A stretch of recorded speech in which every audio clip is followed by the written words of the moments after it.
नमस्कार, एफएन न्यूज देख रहे हैं आप। मैं हूं आपके साथ प्रतीक्षा चहल और रुक करेंगे दिल्ली एनसीआर की खबरों का। राष्ट्रीय राजधानी दिल्ली में कोरोना पाबंदियों के साथ अब नाइट कर्फ्यू को खत्म कर दिया गया है। साथ ही दिल्ली में 1 अप्रैल से सभी स्कूलों में सिर्फ ऑफलाइन क्लासेस ही चलेंगी। नाइट कर्फ्यू हटाने के अलावा दिल्ली के लोगों की ओर से कई और छूट लोगों को दी गई है। दिल्ली आपदा प्रबंधन प्राधिकरण की शुक्रवार को कोरोना संक्रमण की समीक्षा बैठक हुई। इस बैठक में पूरे प्रदेश में नाइट कर्फ्यू पूरे तरीके से हटाने का फैसला लिया गया।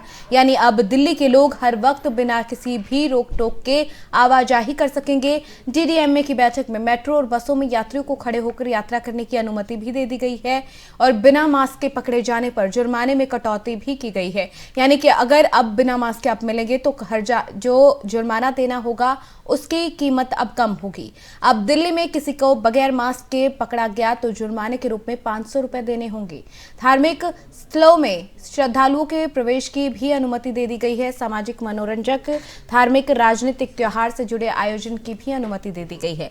दिल्ली में जिम, स्पोर्ट्स कॉम्प्लेक्स और स्विमिंग पूल भी अब पूरे तरीके से खोल दिए गए हैं। सबसे बड़ी राहत होटल और दुकान संचालकों को दी गई है। नाइट कर्फ्यू खत्म होने के बाद अब दिल्ली के दुकानदार देर रात तक रेस्टोरेंट और दुकान खोल सकेंगे।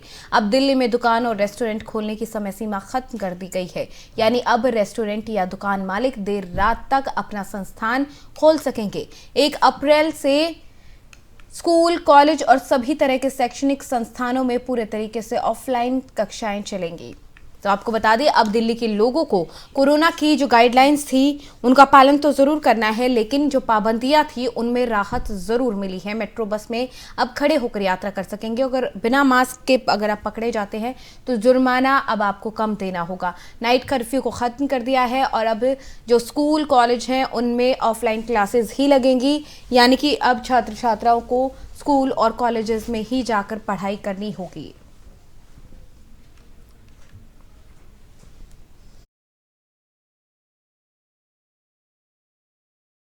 और चलिए अब देश में कोरोना के आंकड़ों पर भी नजर डाल लें। देश में पिछले 24 घंटे में कोरोना के 10,565 नए केस मिले, जबकि 23,540 मरीज ठीक हो गए और 254 लोगों की मौत हुई।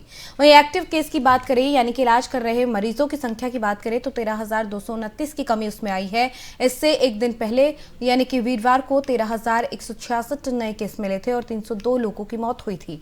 फिलहाल देश में कुल 1,13,000 एक्टिव केस हैं। वहीं रोमानिया सरकार की तरफ से शुक्रवार को यूक्रेन से आने वाले नागरिकों के लिए क्वारंटीन नियम को खत्म कर दिया गया है, क्योंकि रोमानिया के जरिए ही भारत में भी बहुत सारे लोगों की वापसी होनी है यूक्रेन से। इसीलिए आपको ये जानकारी हम दे रहे हैं, क्योंकि यूक्रेन से आने वाले नागरिकों के लिए अब क्वारंटीन का नियम रोमानिया सरकार ने खत्म कर दिया है। रूस की ओर से यूक्रेन पर हमले के बाद बॉर्डर पार कर लोग रोमानिया पहुंच रहे हैं। इसको देखते हुए यहाँ की सरकार ने शुक्रवार को क्वारंटीन नियम खत्म करने का ऐलान किया। बता दें, यूरोपियन यूनियन के सदस्य देशों में अनवैक्सीनेटेड या फिर बिना कोरोना नेगेटिव रिपोर्ट के ट्रैवलर्स के लिए 5 दिन का क्वारंटीन नियम लागू है। इसे रोमानिया ने खत्म कर दिया है।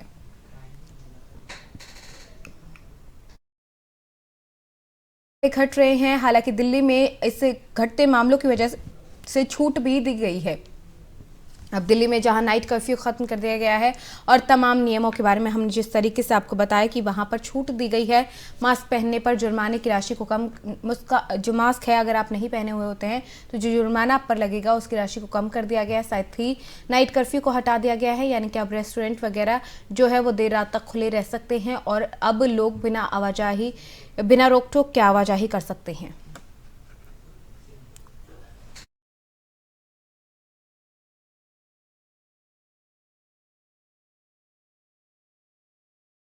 प्रधानमंत्री नरेंद्र मोदी ने केंद्रीय बजट में स्वास्थ्य क्षेत्र के लिए एक वेबिनार को संबोधित किया। ये आम बजट 2022 में स्वास्थ्य क्षेत्र के लिए किए गए प्रावधानों पर आधारित रहा।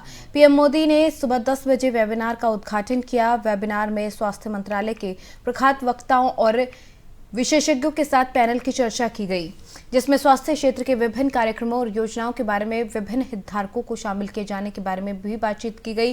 केंद्रीय स्वास्थ्य और परिवार कल्याण मंत्रालय ने एक बयान में इससे पहले जारी कर बताया था कि प्रधानमंत्री की तरफ से संबोधित किए जाने वाले वेबिनार में 3 सत्र रखे गए। इनमें आयुष्मान भारत डिजिटल मिशन और ई संजीवनी और टेलीमेंटल स्वास्थ्य कार्यक्रम शामिल रहे। स्वास्थ्य मंत्रालय ने इसके बारे में यह भी बताया था कि इस वेबिनार का उद्देश्य स्वास्थ्य क्षेत्र के विभिन्न कार्यक्रमों और योजनाओं में हितधारकों को शामिल करना है। केंद्रीय बजट में स्वास्थ्य क्षेत्र के प्रावधानों पर हुए इस वेबिनार में विभिन्न हितधारकों के साथ साथ स्वास्थ्य और परिवार कल्याण मंत्रालय, नीति आयोग, स्टार्टअप्स, उद्योग मंचों, शिक्षाविदों की तरफ से जो खास वक्ता रहे और विशेषज्ञ रहे उनके साथ पैनल पर चर्चा की गई। बता दें कि समापन सत्र की अध्यक्षता केंद्रीय स्वास्थ्य और परिवार कल्याण मंत्री डॉक्टर मनसुख मंडाविया ने और केंद्रीय आयुष मंत्री सर्बानंद सोनोवाल ने संयुक्त रूप से की।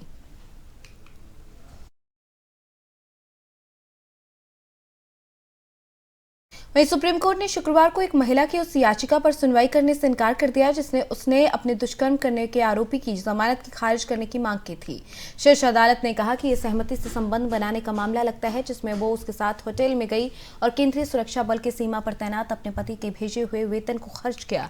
जस्टिस DY चंद्रचूड़ और जस्टिस सूर्यकांत की पीठ ने आरोपी को जमानत देने के राजस्थान हाईकोर्ट के फैसले में हस्तक्षेप करने से इनकार कर दिया। पीठ ने कहा कि आपने अपने बच्चों को घर पर छोड़ा और उसके साथ होटल में गई। आपने आरोपी के साथ रहने के लिए नजदीकी कस्बे में अलग कमरा भी किराए पर लिया। आप इस तरीके से भारत तिब्बत सीमा पुलिस में कार्यरत अपने पति के पैसे को खर्च कर रही थी। सीमा पर तैनात उस बेचारे को पता भी नहीं था कि उसकी पत्नी घर पर क्या कर रही है। न्यायमूर्ति चंद्रचूड़ ने कहा कि आरोप पत्र को देखने से ऐसा लगता है कि ये सहमति बनाने से बने संबंध का मामला है। ऐसे में शीर्ष अदालत उच्च न्यायालय के आदेश में कोई दखल नहीं देगी। महिला की ओर से पेश की गई वकील की ओर से दलील में दी गई थी कि आरोपी ने पीड़िता को परेशान किया। आरोपी ने महिला के साथ कई बार दुष्कर्म किया। यही नहीं, आरोपी ने पैसे के लिए महिला को ब्लैकमेल भी किया। हाईकोर्ट के सेवानिवृत्त मुख्य न्यायाधीशों, आपको ये भी बता रही है, अलग जानकारी है जिसके बारे में आपको बता रहे हैं कि हाईकोर्ट के सेवानिवृत्त मुख्य न्यायाधीशों, एडवोकेट ऑन रिकॉर्ड और अधिवक्ताओं से सुप्रीम कोर्ट ने गाइडलाइंस के मुताबिक शुक्रवार को वरिष्ठ अधिवक्ता का पद नाम प्रदान करने के लिए आवेदन आमंत्रित किए। प्रधान न्यायाधीश को संबोधित करते हुए ये आवेदन निर्धारित प्रारूप में 21 मार्च 2022 को शामिल 4:30 बजे तक दाखिल किए जाने, शाम 4:30 बजे तक दाखिल करने हैं और नोटिस के मुताबिक जिनके आवेदन के पहले खारिज किए जा चुके हैं वो भी नए सिरे से आवेदन कर सकते हैं। इसके अलावा ये नोटिस जारी होने से पहले आवेदन करने वालों को भी नए सिरे से आवेदन करना होगा।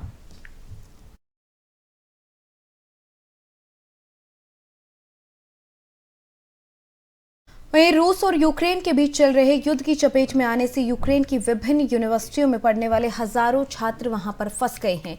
इन छात्रों में नोएडा का रहने वाला एक छात्र भी है। इस छात्र की सलामती को लेकर परिवार पूरा परेशान है।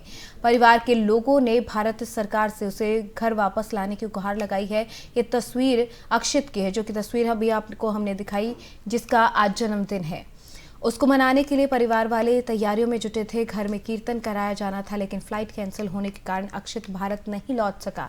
इसके साथ ही वहां पर रूसी अटैक होने के कारण वो और उसके जैसे कई और छात्र भी यूक्रेन में फंस गए हैं। वहां एक बंकर में रुके हुए हैं। परिवार वालों की निगाहें टीवी पर टिकी हैं और खैरियत जानने का एकमात्र साधन मोबाइल है। नोएडा सेक्टर 118 के रहने वाले अक्षित के पिता ने बताया कि उनका बेटा यूक्रेन के हार्के मेडिकल कॉलेज में 2020 MBBS में दाखिला लेकर वहां पढ़ने गया था। उनकी उससे फोन पर बात हुई। उसने बताया कि कॉलेज वालों की तरफ से एक बंकर में उन्हें छुपाया गया है। उसके साथ ही भारत की ओर से बच्चे रुके हुए हैं और भी कई बच्चे वहां पर हैं, जिसका कहना है कि जिस बंकर में वो रुका है वहां पर खाने की कमी हो गई है, जिस कारण उन्हें बाहर जाना पड़ रहा है। जो स्थिति फिलहाल वहां पर है वो बिल्कुल भी सही नहीं है। टिकट कितने का था? टिकट जो है ना 80,000 के आसपास की टिकट हुई थी। महंगा हुआ टिकट भी महंगी हुई, क्योंकि 35-40 की टिकट थी, वो 80,000 में हुई। और इंडिया की तो और भी महंगी थी बल्कि। अच्छा। तो उन्होंने कराई थी वहाँ पे ना ऑनलाइन वीजा से ही था जी। बहुत दिक्कत है, बच्चे परेशान हो रहे हैं अभी। तो हम कुछ रिक्वेस्ट करेंगे इंडिया से, अपनी गवर्नमेंट से, कि जितने भी बच्चे हैं हमारे इंडियन के, उन बच्चों को जो है ना सुरक्षित लाने की जो है ना कोशिश की जाए। उन्हें जितना जल्दी हो, जिस तरीके से भी गवर्नमेंट मदद कर सकती है उन बच्चों की। जितने भी बच्चे वहाँ तकरीबन 20,000 के आसपास बच्चे बता रहे हैं टोटल यूक्रेन के अंदर, सारे जितने भी मेडिकल कॉलेज यूनिवर्सिटी के अंदर हैं। तो हम गवर्नमेंट से ये कहेंगे सब बच्चों को जो है ना जितनी जल्दी हो सके, जिस तरीके से भी आ सकते हैं, उन्हें सुरक्षित जो है ना इंडिया वापस लाया जाए। तो आपने सुना कि किस तरीके से परिवार परेशान है, यही जद्दोजहद सबके मन में यहाँ पर कि किस तरीके से उनका बच्चा घर लौट पाएगा। इसी बीच में इसी खबर पर ज़्यादा जानकारी के साथ हमारे सहयोगी ताहिर सैफी हमारे साथ यहाँ पर जुड़ गए हैं। ताहिर, जिस तरीके से लगातार खबरें सामने आ रही हैं अलग अलग देश के हिस्सों से जहाँ पर बच्चे फंसे हुए हैं, परिवार वाले काफ़ी परेशान हैं। अब नोएडा से भी अक्षित के यूक्रेन में फंसे होने की खबर सामने आई है। परिवार वालों से आपकी बात हुई होगी, किस तरीके से परिवार का हाल फिलहाल? देखिए, बिल्कुल प्रतीक्षा, आपको बता दो कि जिस तरीके से रूस और यूक्रेन के बीच जो है युद्ध हुआ है उसको लेकर जो है भारत जो है काफी चिंतित है। और भारत में रहने वाले जो वो परिवार हैं जिनके छात्र बच्चे जो हैं छात्रे के लिए जो है यूक्रेन गए हुए थे और वहां पर जिस तरीके से वो शिक्षा ले रहे थे उसी दौरान जो है अचानक से युद्ध हो जाता है और हजारों छात्र जो है उस युद्ध के बीच में जो है फंस जाते हैं। नोएडा के रहने वाले अक्षित उनमें से एक है। उनके पिता राजेश से मेरी बात हुई है। राजेश का कहना है कि वह यूक्रेन MBBS की पढ़ाई करने के लिए वर्ष 2020 में गया था और वहीं से पढ़ाई कर रहा था। बीते दिनों जिस तरीके से जो है अक्षित का जो है बर्थडे था और उसी बर्थडे के चलकर उसको वापस आना था, लेकिन अचानक से जिस तरीके से युद्ध हो गया और युद्ध के दौरान वो वहां फंस गया, तो उसी दौरान उनके पिता से भी उनकी बात हुई। हम वहां पहुंचे, उनके पिता से हमारी बात हुई तो उन्होंने जिस तरीके से वहां से हमें बताया कि जिस तरीके के वहां हालात हैं वो काफी चिंताजनक बने हुए हैं। भारत के हजारों छात्र जो है वहां फंसे हुए हैं जिनको लेकर वो लगातार जो है भगवान से प्रार्थना करने के साथ साथ जो भारत सरकार से छात्रों की सकुशल वापसी के लिए गुहार लगा रहे हैं। अक्षित के पिता से जब हमारी बात हुई तो उन्होंने वीडियो कॉल के द्वारा हमसे भी उनकी जो है बात कराई, लेकिन वहां पर जो है वीडियो कॉल के माध्यम या अदर ज्यादा वार्ता करने पर पाबंदी लगा दी गई है, क्योंकि जिस तरीके से लगातार एक के बाद एक जो है हमले की घटनाएं निकलकर सामने आ रही हैं, लगातार एक के बाद एक जो है रॉकेट लॉन्चर या फिर जो है आतिशबाजी जहां होती हुई नजर आ रही है, तो छात्र काफी डरे हुए हैं और बंकर के अंदर छुपकर अपना बचाव कर रहे हैं। हालांकि भारत सरकार के द्वारा उन्हें सकुशल वापसी लाने की बात जरूर कही जा रही है, लेकिन इस बात पर कितनी सच्चाई निभर कर सामने आती है और कितने छात्रों को सकुशल वापसी लाया जाता है तो आने वाला वक्त बता पाएगा। लेकिन जो भी छात्र यूक्रेन में फंसे हुए हैं उनको लेकर उनके परिवार जाने काफी डरे सहमे हुए हैं। राजेश से हमारी जब बात हुई उनका साफ तौर कहना था कि बीते दिनों ही जो है अक्षित को वापस आना था और उसके लिए बाकायदा फ्लाइट उन्होंने जो है बुक करा ली थी। टिकट मिलने के बाद उनको जो है वापस आना था क्योंकि अक्षित का बर्थडे था, लेकिन अचानक से जिस तरीके से युद्ध हुआ उसी दौरान जो है अक्षित वहां फंस गया।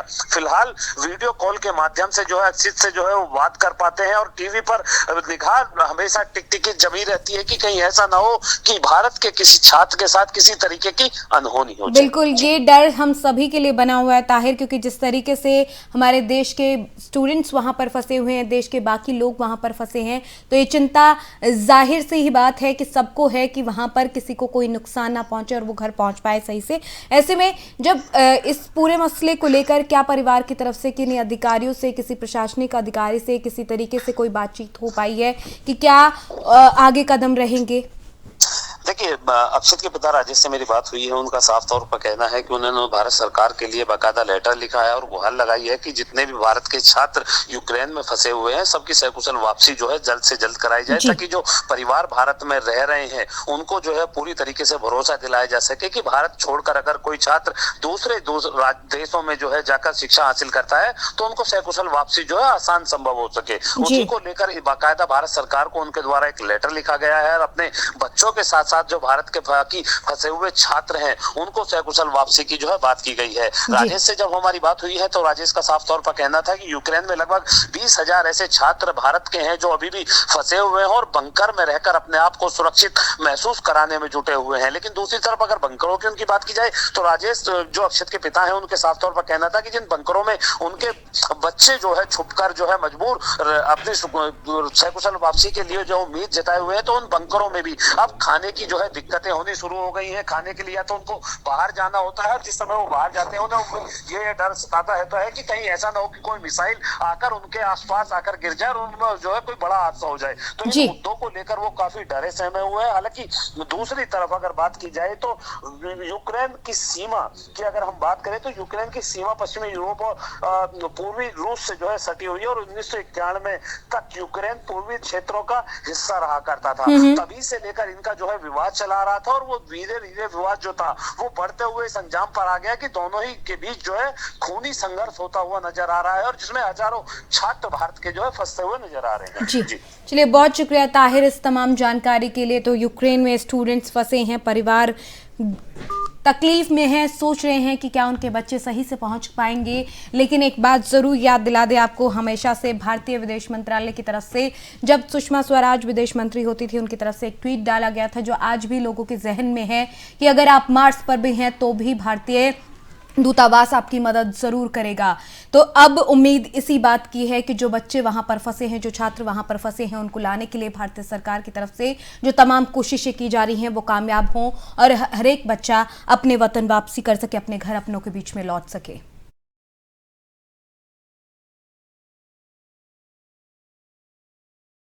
नोएडा प्राधिकरण में चौकीदार के पद पर तैनात करोड़ों का घोटाला करने वाले नितिन राठी पर अब बर्खास्तगी की तलवार लटक गई है। प्राधिकरण की जांच में उसे दोषी पाए जाने के बाद नोटिस जारी कर दिया गया है। नोटिस का 15 दिन के अंदर जवाब देना है। जानकारी के मुताबिक नितिन राठी ने 47 लोगों से प्लॉट और फ्लैट आवंटन के फर्जी अलॉटमेंट लेटर देकर अवैध रूप से करोड़ों की कमाई की थी, जिसकी शिकायत मिलने पर इसकी जांच की गई और सारे आरोप सही पाए गए। उसके बाद ये नोटिस जारी किया गया है। नितिन राठी को नोएडा स्टेडियम में खेल प्रकोष्ठ में तैनाती दी गई थी। नोएडा प्राधिकरण ने 2015 से पहले काउंसिल और प्लॉट और लेफ्ट आउट प्लॉट की जो फ्लैट हैं उनकी आवासीय स्कीम निकाली थी। जब लोग इसके लिए आवेदन पत्र भर रहे थे, इसी का फायदा उठाकर नितिन राठी ने लोगों से संपर्क कर कहा कि उसके ऊपर तक पहचान है, यदि रुपए खर्च करो तो वह आवंटन करा सकता है। नितिन राठी उन्हीं प्लॉट या फ्लैट के फर्जी कागजात थमाकर लोगों से रुपए ले लेता था और प्राधिकरण में भी किस्त के रूप में कुछ रुपए जमा कर देता था। ऐसे में जब रजिस्ट्री कराने का समय आया तो पूरे मामले की पोल खुल गई और हंगामा शुरू हुआ। इस दौरान राठी के खिलाफ तमाम लोगों ने शिकायत दर्ज कराई थी, जिसको किस तरीके से उन लोगों के साथ ठगी की गई उसमें साक्ष्य भी मौजूद थे। प्राधिकरण की जांच में उसे दोषी पाए जाने के बाद नोटिस जारी कर दिया गया और सूत्रों के मुताबिक इस घोटाले में बड़े अधिकारी भी शामिल बताए जा रहे हैं जो नितिन की आड़ में इस पूरे खेल को अंजाम दे रहे थे।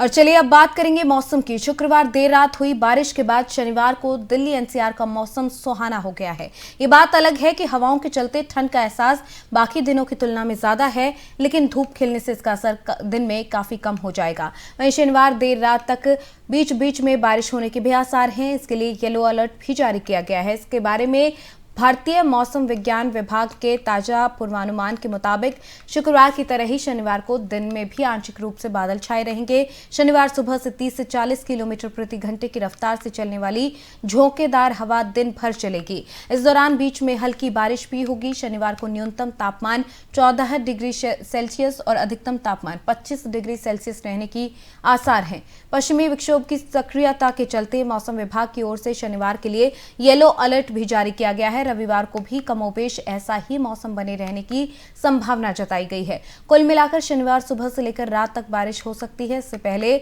शुक्रवार सुबह धूप खिली रही, लेकिन बीच बीच में बादल भी छाते रहे। वहीं पश्चिमी विक्षोभ के असर से शुक्रवार शाम दिल्ली में मौसम ने करवट ली। कई इलाकों में तेज हवा के साथ बादल भी गरजे और हल्की बारिश हुई। कई इलाकों में तेज हवा के साथ बादल गरजे और हल्की बारिश होने के साथ साथ दक्षिणी और पश्चिमी दिल्ली के कई इलाकों में ओले भी गिरे। कई जगह पर बिजली भी चमकी। हालांकि इससे ठंडक में कोई खास इजाफा नहीं हुआ। शुक्रवार को दिन भर मौसम साफ रहा और धूप खिली रही। ज्यादातर तापमान जो था, अधिकतम तापमान सामान्य से 2 डिग्री ज्यादा यानी कि 27.9 डिग्री सेल्सियस, जबकि न्यूनतम तापमान सामान्य स्तर पर 12.5 डिग्री सेल्सियस रिकॉर्ड किया गया।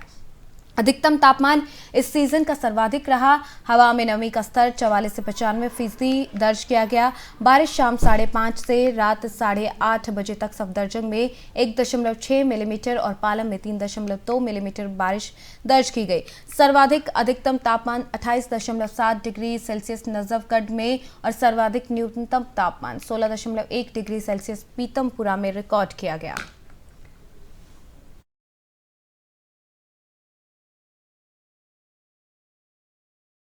चलिए, दिल्ली एनसीआर की खबरों में फिलहाल मेरे साथ इतना ही। आप देखते रहिए एफएम न्यूज। नमस्कार।